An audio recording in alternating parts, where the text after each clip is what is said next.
경제사연구 마지막 발표입니다. 고양시 평생학습도시 지표개발연구 제목으로 윤신희 박사님께서 발표해 주시겠습니다. 박수로 맞이해주시면 감사하겠습니다. 네, 안녕하세요. 윤신희입니다. 제가 오늘 발표드릴 내용은 고양시 평생학습도시 지표개발연구이고요. 사실은 지표 개발에 대한 전 과정을 조금 보여드리는데 중점을 두었습니다. 선행된 지표 연구가 없었기 때문에 개발되는 과정이 좀 중시되었습니다. 먼저 목차를 말씀드리겠고요. 이제 연구 개요, 그다음에 이론 검토, 그다음에 기존의 선행 지표들을 좀 분석했고요. 학습 개발에 대한, 그러니까 평생학습 도시에 대한 지표 개발 과정을 중점으로 보았고, 최종 지표 안을 도출하였고, 그리고 중요도 가중치, 지수화까지 산출이 되었습니다.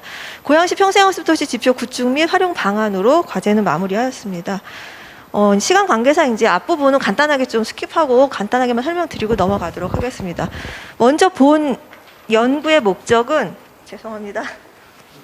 정말 시작하자마자 숨이 차네요. 예. 본 연구의 목적은 이제 고양시가 평생학습 도시로서 2014년도에 선정이 되었는데요. 2019년도에는 GNLC, 그러니까 유네스코 학습도시 네트워크 도시로 또 선정이 됩니다. 그럼에 따라서 국제적으로 평생학습 도시라는 것에 대한 홍보, 모니터링 역할을 맡게 됩니다. 이에 따라서 고양시는 이제 평생학습 도시를 어떻게 측정할 수 있는지, 또 성과나 이런 것들을 보여줄 수 있는지에 대한 지표 개발 연구가 필요한 상황이 되었습니다. 이에 본 연구는 시작이 되었고요. GNLC라는 것은 이제 유네스코 글로벌 학습도시 네트워크 협의체라고 봐주시면 되겠고요. 현재 우리나라에서는 47개의 도시가 가입이 되어 있는데, 그 중에서 고양시가 이제 모니터링이랑 모니터링이랑 평가 지표 개발에 대한 파트너 도시가 되어 있습니다. 또 뭐 오산에서도 현재는 이제 후발주자로 열심히 노력을 하고 있는 상황이고요. 이에 따라서 그렇다면 왜 이러한 지표 개발이 필요했는지 고양시의 입장을 이야기하였다라면, 사실은 이 평생학습에 대한 지표는 많습니다.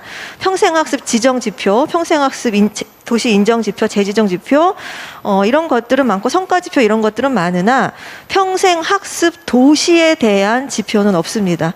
우리나라에도 없고 세계적으로도 유네스코에서 제시한 지표 체계가 하나뿐인데요. 사실은 이 국제 지표를 가져다 그대로 쓰면 되지 않느냐라고 의문을 제기하실 수 있는데, 그럴 수 없는 게 이 유네스코에서 제시한 평생학습 도시 국제 지표는 평생학습 도시로서 성장하고 이끌어가기 위한 어떤 유도 지표의 성격이 강합니다. 그렇기 때문에 어떠한 지수라든지 이러한 결과물, 측정의 모호성이 있어서 산출하기가 굉장히 어렵습니다. 또한 국제 지표다 보니까 국내, 또 더군다나 지자체, 고양시의 맞춤형 지표 체계가 될 수가 없었습니다. 이에 따라서 본 연구는 고양시에 맞는 고양시 평생학습 도시 지표 모델부터 발굴해야 되는 단계에서 시작을 하였습니다. 먼저 간단히 말씀드리겠는데요. 지표 개발에 있어서 먼저 선행 연구 분석을 통하고, 그 다음에 모델 발굴을 하기 위해서 전문가 그리고 시민 대상을 통한 전문가 토론회를 하였습니다. 그 토론회를 통해서 나온 모형들을 가지고 델파이 조사 3회를 통하고 마지막에는 AHP 분석을 통해서 중요도와 가중치를 산출하였습니다. 시간 관계상 도표로 도식으로 좀 대체를 하겠고요. 앞에서 말씀드렸지만 간단하게 정의만 말씀을 드리면, 평생학습이라고 하면 모두 다 아실 겁니다. 그 어떤 목적이나 어떤 비용과 상관없이 개인의 생애에 걸쳐서 이루어지는 다양한 모든 학습 활동과 교육 훈련을 이야기한다라고 보시면 되겠고요. 평생학습의 유형은 형식 교육, 그리고 비형식 교육, 무형식 교육으로 있습니다. 그리고 형식 교육은 아시겠지만 학력 인정이 되는 체제 안에서 이루어지는 교육 활동을 말하는 것이고요. 그다음에 이제 비형식은 학교 밖에서 이루어지는 교육, 그다음에 무형식은 뭐 형식 교육이나 비형식 이외의 교육들을 모두 포함한다고 보시면 되겠습니다. 정책에 대해서도 간단히 좀 보겠는데요. 사실은 이제 평생학습이라는 이러한 그 정책이 나오기 시작한 게 이제 평생 교육이라는 명칭으로 시작이 되죠. 법제화가 된 게 80년대입니다. 80년대에 이제 시작을 했고, 이제 9년도에 평생교육법으로 명칭이 변경되고 그 전에는 이제 사회교육법으로 처음에는 제정이 됐었습니다. 그러다 이제 18년도에는 이제 4차 국가평생교육 기본계획이 진행이 돼서 현재 추진되고 있는 상황이고요. 보시는 바와 같이 법적 근거 그리고 기본계획 해당되는 내용이 되겠습니다. 이번에는 이제 경기도 평생학습에 대한 정책을 좀 보았는데요. 1999년도에 우리나라 최초로 광명시가 평생학습 도시를 선언하게 됩니다. 이 광명시를 시작으로 현재 많은 지자체들이 평생학습 도시로 선언을 하고 이제 선정이 되기도 하였고요.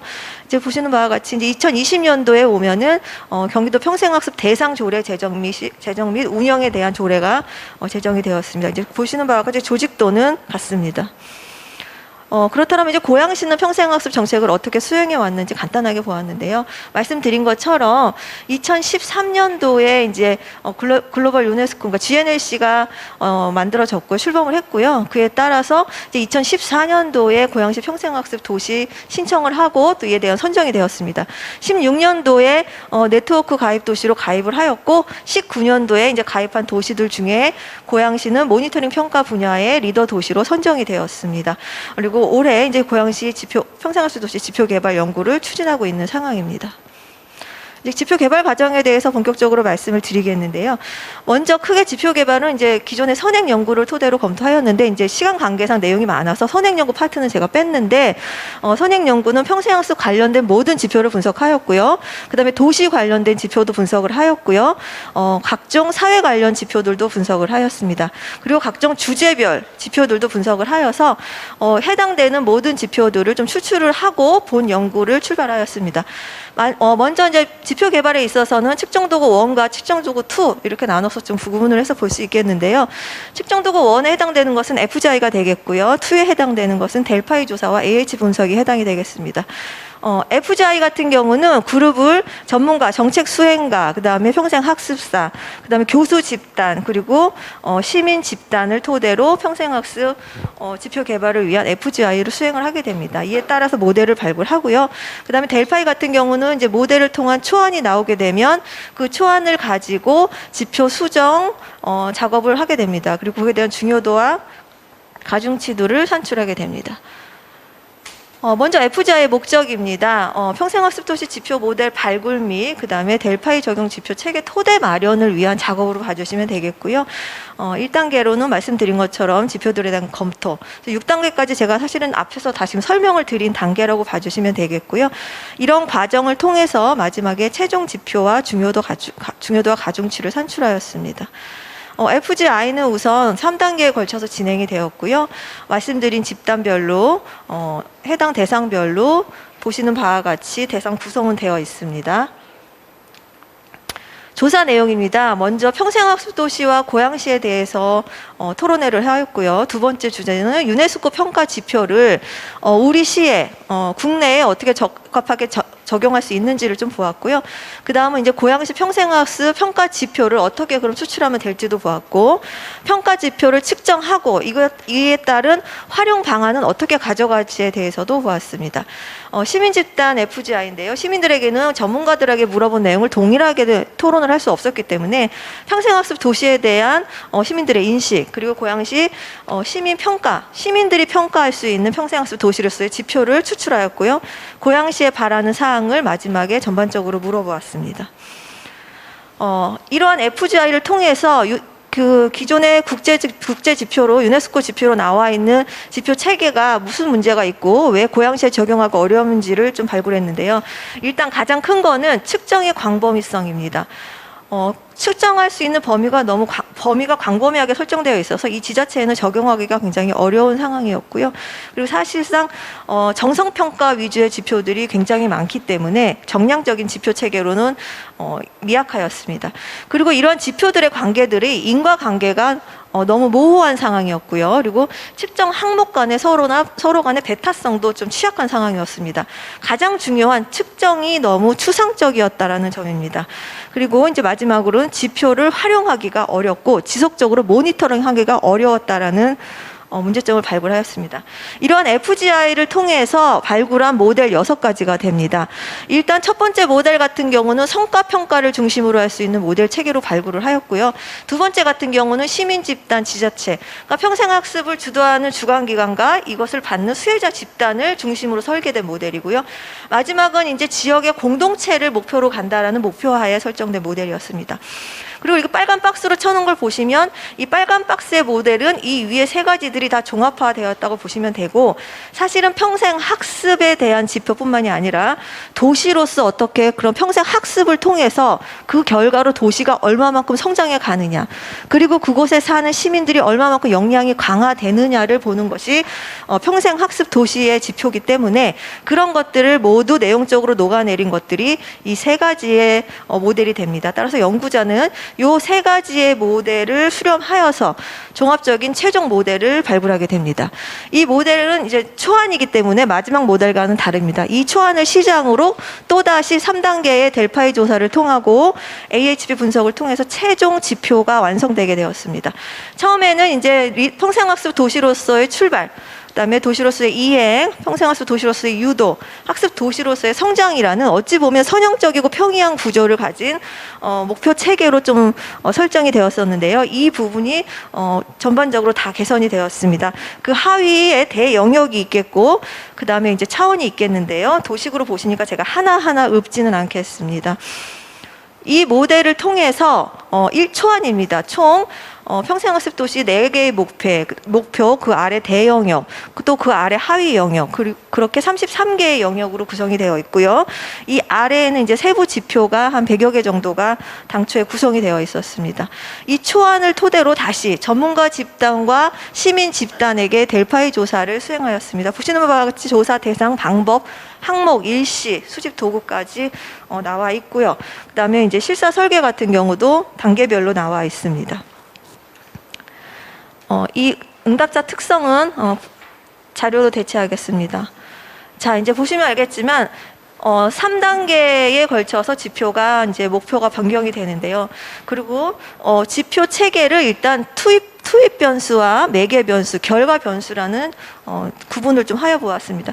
사실 지표라는 것이 만들어 놓고 낱낱이 개별 지표의 변화량을 보는 것도 굉장히 의미가 있습니다. 하지만 영역이 어떻게 변화하는지, 종합적으로 평생학습 도시가 어떻게 성장해 나가는지를 보려면 지수화가 불가피한 상황이고요. 그에 따라서 영역에 구성되는 지표들은 그 영역을 타당하게 대표하고 있는지에 대한 검증 절차가 필요하다고 생각합니다. 이에 따라서 이런 과정을 통해서 평생학습 도시로서의 출발에서 평생학습 도시의 기반으로 변경되었고요. 마지막 최종이 평생학습 도시 기반 조성으로 완성이 됩니다. 평생학습 도시로의 이행에서 평생학습 도시 활성화, 평생학습 도시 성과 창출 및 확산, 마지막에 목표가 됩니다. 매개 변수로서는 평생학습 도시 유도, 고도화, 마지막 평생학습 도시 협력과 공유, 마지막은 평생학습 도시의 성장, 마지막 평생학습 도시 지속가능 발전 및 성숙으로 나누는데요. 당초에 보시면 아시겠지만 어찌 보면 선형적인 구조를 보일 수 있겠지만 마지막 구조는 평생학습 도시를 구성하는 영역별로 구성이 될 수 있고 또 성장과 고도화의 단계까지도 볼 수 있는 목표 체계로 구성이 됩니다. 1차 초안 보시는 바와 마찬가지고요. 이 구성된 초안을 가지고 이제 중요도와 가중치 산출을 하게 되는데요. 보시는 도식은 넘어가도록 하겠습니다. 1차 델파이를 통해서 나온 내용들입니다. 그러니까 용어를 수정해야 될 것이 있고, 그다음 목표, 앞서 보여드린 목표 구성이나 이런 것들이 변경되었고요. 그리고 이제 목표가 단계별로 직선적인 느낌이 있다고 해서 구성이 변경하였고, 앞에 설명한 내용을 여기 나와 있기 때문에 다 넘어가도록 하겠습니다. 이제 중요도를 보았는데요. 중요도를 보았을 때 이제 3점 이하가 나온 영역들은 삭제를 하거나 변경을 하게 됩니다. 이에 대한 종합 결과만을 좀 보여드리겠습니다. 1차 지표에 대한 평가 마찬가지입니다. 지속해서 3단계에 걸쳐서 전문가와 시민의 의견을 반영하는 과정으로 봐주시면 되겠고요. 마지막 그냥 결과표로만 좀 설명을 드리겠는데요. 녹색 부분, 녹색 선으로 된 것이 이제 영역을 이동하거나 명칭을 수정하게 되는 것이고요. 주황색이 삭제가 된 영역이고요. 파란색은 2가지의 영역으로 있던 것을 하나로 통합하게 되는 것이고, 오렌지 색깔은 이제 새롭게 생긴 영역으로 보시면 되겠습니다. 그래서 표시를 해놓은 대로 보시면 되겠고요. 그래서 영역이 마지막에 최종 확정이 됩니다. 3차 최종안입니다. 따라서 완성된 최종 그 평생학습도시 지표 체계인데요. 먼저 학습도시 기반 조성에는 시설 인프라, 정보, 재정, 조직, 정책 인프라의 구성 영역이 대영역으로 구성되고요. 그 아래 각각의 하위 영역들이 있습니다. 두 번째, 평생학습도시 성과 창출 확산입니다. 학습의 접근성, 다양성, 연계성, 확산성. 어찌 보면 이 부분은 인프라 부분이 강하다라면 전반적인 영역의 인프라라고 하면 두 번째 목표는 활동이라고 봐주시면 될 것 같습니다. 활동과 성과 부분. 그리고 3단계입니다. 평생학습도시 협력과 공유 파트인데요. 이 부분은 어찌 보면 이제 고도화, 학습도시로서 고도화가 되어가는 면을 볼 수 있습니다. 학습도시 지속가능 발전 및 성숙. 어찌 보면 아웃풋에, 그러니까 결과물에 해당되는 지표로도 볼 수가 있는데요. 그렇다고 해서 이걸 단계별로 보는 것이 아니라 종합적으로 한 번에 평가하고 한 번에 측정할 수 있는 체계가 되기도 하고, 또 이러한 결과 지표에 어떠한 원인 지표들이 영향을 미치고 있는지를 도출해서 볼 수 있게끔 구조화를 시켜놓은 상황입니다. 보시는 바와 지표를 다 읊지는 않겠는데요. 각각의 지표가 있고요. 그러니까 총 대영역 목표 아래 4개의 목표 아래 영역이 대영역이 들어가고 그다음에 하위 영역이 한 37개가 되고요. 각각의 측정 지표를 다 합치면 한 110개 정도가 됩니다. 근데 이제 여기 보면은 이제 자료의 성격입니다. 이게 현황 통계인지 서베이인지 뭐 정성 평가가 필요로 들어가는지. 그리고 이제 본 지표 체계의 특이 사항은 기존의 지표 체계에는 정성 지표 체계가 일반적인 사회 지표에는 많지 않습니다. 하지만 평생학습 관련돼서는 정성 지표 위주의 지표 체계가 선행 연구로도 많았고요. 본 지표 체계에도 정성 지표를 뺄 수는 없는 상황이었고 굉장히 중요한 지표로 한 15%가량이 정성 지표로 활용되었다고 보시면 될 것 같습니다. 그리고 지표의 성향 같은 경우는 그대로 기존 지표에서 가져왔다는 것이 아니라 정말 성향이 비슷하다라는 것을 구분해 둔 상황입니다. 보시는 바와 같이 지표는 책자로 가름을 하겠습니다. 가중치 결과인데 도출된 방식만 설명을 드리겠고 결과는 나와 있는 수치를 보시면 되겠습니다. 잘 아시겠지만 이제 일치성 지수하고 이미 일관성 지수를 산출해서 지표 간의 가중치가 어떻게 산출되었는지를 도출하게 됩니다. 그래서 점수 환산 체계 같은 경우도 다 나와 있으니까 보시면 되겠고요. 이에 따라서 목표, 대영역, 하위 영역에 대한 가중치가 도출되고요. 측정 지표에 대한 가중치, 최종 가중치도 다 도출이 된 상황이고요. 중요도 역시 다 적용이 된 상황입니다. 보시는 바와 같이 표로 넘어가도록 하겠습니다. 마지막입니다. 이렇게 개발된 지표를 가지고 어떻게 활용하면 되느냐인데요. 사실 이제 지표 개발이라는 것은 개발 단계도 중요하지만 개발해 놓고 방치한다라면 개발의 의미가 없습니다. 또 하나는 이제 지표를 개발해 놓은 이상 지표에 대한 지수 산출을 위해서는 결과값을 가공하고 산출해 내야 되겠지요. 이에 따라서 이 단계까지가 본 연구의 범위였다라며 이제 현재 지금 고양시가 2,000명 시민을 대상으로 2,000명 대상 평생학습도시 개발된 지표 체계에 대한 그 실사를 하고 있는 상황입니다. 그리고 이를 통해서 데이터 분석 및 활용을 통해서 제시할 예정이고요. 활용 방안입니다. 고양시에 남아있는 이제 과제들인데요. 지표라는 것은 이제 시계열적인 지속적인 지표 데이터 구축이 중요하기 때문에 매해 고정 시기를 정해서 조사 및 가공 그리고 지수 산출까지도 필요합니다.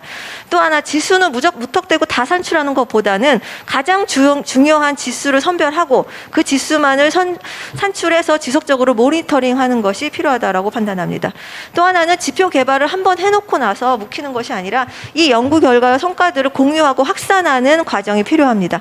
또 하나는 지속적인 시대적인 변화에 따라서 지표 작업은 분명히 수정과 재작업이 필요하다고 판단합니다. 지속적인 지표 관리 체계를 위해서는 전담 조직이 필요하겠고요. 그리고 또 하나는 현재 산출이 어려운 지표는 구성하지 않는 경우들이 있는데 그렇지 않습니다. 현재 산출이 어렵지만 중요한 지표는 지속적인 유도를 통해서 산출할 수 있게끔 오히려 지표가 선정되어야 된다고 생각합니다. 마지막입니다. 정성평가 모니터링을 하기 위해서는 전문가위원과 심의위원으로 구성된 정성평가 모니터링 체계가 필요하겠고요. 이 체계화도 어떻게 운영될지에 대한 추후 연구가 남아있는 상황입니다. 네, 이상으로 발표를 마치기 전에 사진은 보여드리고 넘어가도록 하겠습니다. 네, 감사합니다. 네, 윤신희 박사님 수고하셨습니다. 경제사회연구부 4편의 4건의 연구